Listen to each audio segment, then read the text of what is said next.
let's assemble our paddock blade. First, we're going to take our shackle, take the pin out, and we're going to feed it in the back hole. This is a point that is farthest away from the front bar.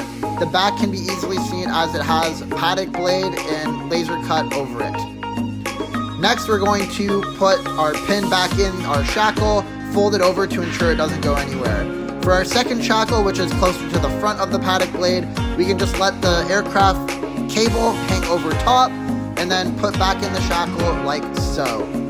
We're going to be doing the exact same thing on both sides, ensuring that the pins are pulled over to make sure that it doesn't go anywhere.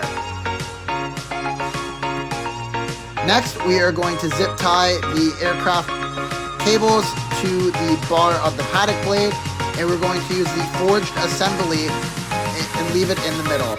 We can zip tie this as well to ensure that it doesn't go anywhere and stays in one nice tight spot.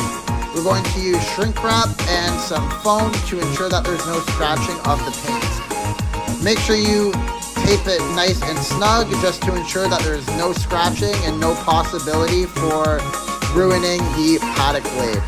Next, you're going to strap it one over the center. Make sure it's tight without bending in the metal. And next, you're going to shrink wrap it. When shrink wrapping it, ensure that it is on one skid and it is a maximum 5 high. Lastly is securing the identification tag onto the paddock blade. This can be done first or last.